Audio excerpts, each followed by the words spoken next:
Hi అండి, నేను మీకు ఉదయ్ గీతం అబ్బాయిని. ఈరోజు గీతంలో టైప్స్ ఆఫ్ స్కాలర్షిప్స్ అండ్ ఏ స్కాలర్షిప్కి ఎంత ఎలిజిబిలిటీ అండ్ ఆ స్కాలర్షిప్కి ఎలా అప్లై చేసుకోవాలో అనేది వీడియోలో మనం క్లారిటీగా తెలుసుకుందాం. డిస్క్రిప్షన్లో నేను నా రిఫరల్ లింక్ మీకు ప్రొవైడ్ చేస్తాను. ఆ రిఫరల్ లింక్ ద్వారా మీరు గీతం గ్యాట్ ఎగ్జామ్కి రిజిస్టర్ అయితే సో దట్ నాకు మీ నేమ్ కనబడుతుంది. దాని ద్వారా మీరు ఒకవేళ గీతం జాయిన్ అవ్వాలనుకుంటే మిమ్మల్ని డైరెక్ట్గా మీ ఇమీడియట్ సీనియర్స్కి కనెక్ట్ చేస్తాను. సో దట్ మీరు ఏం డౌట్స్ ఉన్నా వాళ్ళతో క్లారిఫై చేసుకోవచ్చు.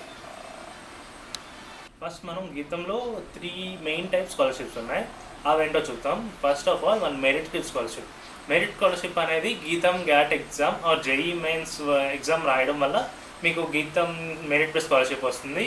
Next NEET base scholarship. NEET base scholarship అంటే ఒకవేళ మీ శాలరీ 12 lakhs కన్నా లోపు ఉంటే పర్ యానం అప్పుడు మీరు గీతం నీట్ బేస్ స్కాలర్షిప్కి ఎలిజిబుల్ అవుతారు. నీట్ బేస్ స్కాలర్షిప్ అనేది 15% నుంచి 10% లోపు వస్తుంది. నెక్స్ట్ మనకి హాస్టల్ స్కాలర్షిప్ ఉంది. హాస్టల్ స్కాలర్షిప్ అనేది మీకు గీతం స్కాలర్షిప్ వస్తే దాన్ని బట్టి మీకు హాస్టల్ స్కాలర్షిప్ కూడా ఎలిజిబుల్ అవుతారు.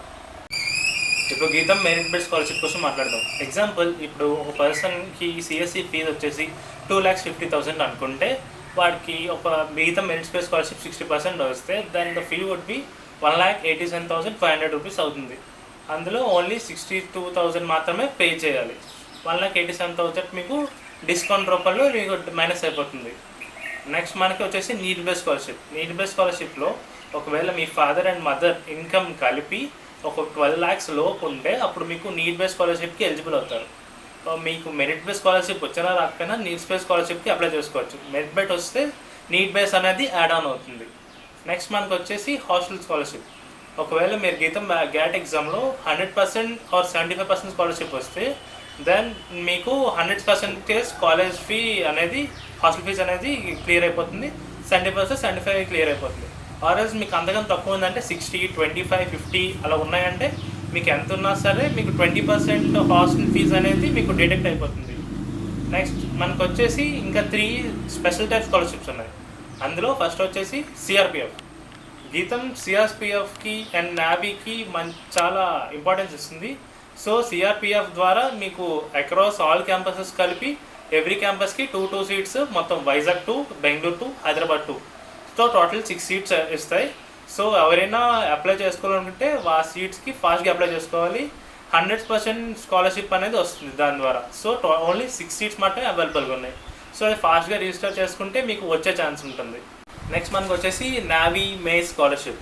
నావీ బేస్ స్కాలర్షిప్ అంటే ఒకవేళ మీ పేరెంట్స్ ఎవరైనా నావీలో పనిచేస్తూ వాళ్ళు ఏమైనా ఎక్స్పైర్ అయితే అప్పుడు వాళ్ళకున్న 2 చిల్డ్రన్స్కి గీతంలో 100% ఫీ అనేది క్యాన్సిలేషన్ అవుతుంది. సో 100% స్కాలర్షిప్ అనేది వస్తుంది. అప్ టు 2 చిల్డ్రన్స్ ఎంతమంది అయినా అప్లై చేసుకోవచ్చు, దాంట్లో నో ప్రాబ్లం. నెక్స్ట్ వచ్చేసి ఇప్పుడు ఏమైనా పర్సన్ సర్వీస్ బట్టి వాళ్ళకి ఒకవేళ ఆ పర్సన్కి ఏం అవ్వకపోయినా సర్వీస్ బట్టి వాళ్ళ స్కాలర్షిప్ వస్తుంది. లైక్ ఇప్పుడు క్యాడర్ బట్టి 15%, 20%, 50% అనేది వేరీ అవుతుంది according to the division or the service they have done. Next మనకు వచ్చేసి loyalty based scholarship. Loyalty based స్కాలర్షిప్లో మనకు వచ్చేసి alumni scholarship or sibling scholarship కింద వస్తుంది. ఒక సపోజ్ నేను గీతంలో చదువుతున్నాను, నా సిస్టర్ ఆర్ బ్రదర్ని గీతంలో జాయిన్ చేయాలనుకుంటే అప్పుడు ఈ సిబ్లింగ్ స్కాలర్షిప్ అనేది అప్లై అవుతుంది. అది ఒక 15% వస్తుంది సిబ్లింగ్ స్కాలర్షిప్. మీకు అలుమ్నై స్కాలర్షిప్ కూడా సేమ్. అలుమ్నై స్కాలర్షిప్ కన్నా సిబ్లింగ్ స్కాలర్షిప్ కన్నా ఒకటే. అలుమ్నై అంటే ఒకవేళ గీతంలో పాస్ అవుట్ అయిపోయిన స్టూడెంట్స్ని గీతం అలుమ్నై అంటారు. చదువుతున్న స్టూడెంట్స్ నుంచి వచ్చేది సిబ్లింగ్ స్కాలర్షిప్. ఇప్పుడు మనం స్పోర్ట్స్ బేస్డ్ స్కాలర్షిప్ కోసం తెలుసుకుందాం. గీతం ఎడ్యుకేషన్తో పాటు స్పోర్ట్స్తో కూడా బాగా ఎక్సెల్ చేసి ఉన్న వాళ్ళకి మనకి స్పోర్ట్స్ బేస్డ్ స్కాలర్షిప్ అనేది ప్రొవైడ్ చేస్తుంది. స్పోర్ట్స్ బేస్డ్ స్కాలర్షిప్ 100% వరకు ప్రొవైడ్ చేస్తుంది. అండ్ హాస్టల్లో 50 and 100 స్కాలర్షిప్ 100% స్కాలర్షిప్ కూడా ప్రొవైడ్ చేస్తుంది. ఇప్పుడు మనకి హాస్టల్ స్కాలర్షిప్ 100% వస్తుంది కాబట్టి, కానీ దీన్ని అప్లై చేసుకోవాలంటే మీరు చాలా ప్రూఫ్ చూపించాలి. మీరు స్టేట్ వైజ్ కానీ నేషనల్ వైజ్ కానీ ఆడిన లైక్ సర్టిఫికేట్స్ ఏమైనా ఉంటే ప్రొవైడ్ చేయాలి.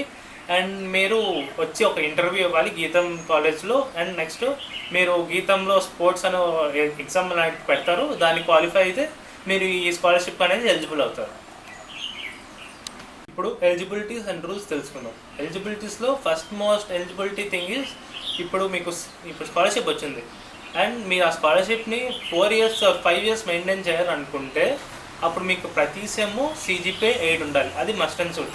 ఒక సెమ్లో మీకు 8 CGPA రాకపోతే మీ స్కాలర్షిప్ అనేది పోతుంది.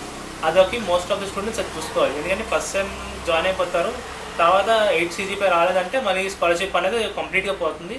సో అదొకటి ఫస్ట్ థింగ్ చూసుకోవాలి. నెక్స్ట్ వచ్చేసి మనం మల్టిపుల్ స్కాలర్షిప్ అప్లై చేసుకోవచ్చు. ఇప్పుడు సపోజ్ ఒక పర్సన్కి 50% స్కాలర్షిప్ వచ్చింది, గీతం మెరిట్ బేస్డ్ స్కాలర్షిప్. నెక్స్ట్ ఆ పర్సన్కి నీడ్ బేస్డ్ స్కాలర్షిప్ కూడా కావాలి, అదొక 15%. నెక్స్ట్ ఇంకా వాళ్ళు ఇంకేమైనా స్కాలర్షిప్ రావాలనుకుంటే మ్యాక్సిమం వచ్చేసి 75% స్కాలర్షిప్ మాత్రమే వస్తుంది. 100% స్కాలర్షిప్ అనేది అలా అప్లై అవ్వదు. ఒకవేళ మీకు 100% స్కాలర్షిప్ కావాలంటే ఏదర్గా సింగిల్ స్కాలర్షిప్ కానీ తీసుకోవాలి. లైక్ దట్ ఈజ్ మీకు నావీ బేస్డ్ కానీ లేదంటే మెరిట్ బేస్డ్ స్కాలర్షిప్ కానీ ఓన్లీ ఒక్కటే స్కాలర్షిప్ 100% వస్తుంది. మ్యాక్సిమం మల్టిపుల్ స్కాలర్షిప్ కంబైన్ చేయాలంటే మీకు 75% వరకు మల్టిపుల్ స్కాలర్షిప్ కంబైన్ చేసుకొని తీసుకోవచ్చు. నెక్స్ట్ ఇవన్నీ ఫీ అనేది టైం టు టైం పే చేయాలి. ఒకవేళ లేట్ ఫీ పే చేస్తే మీకు స్కాలర్షిప్ క్యాన్సిల్ అయ్యే ఛాన్స్ ఉంది. సో అది చూసుకొని చేసుకోవచ్చు.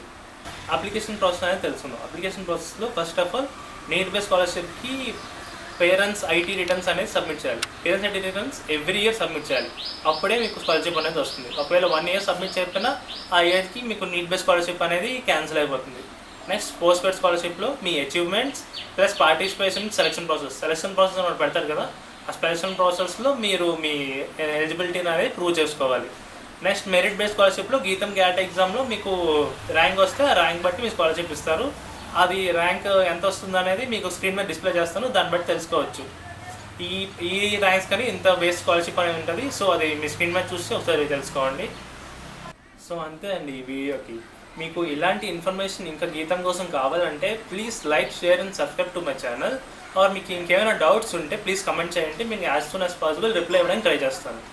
Thank you for watching my video.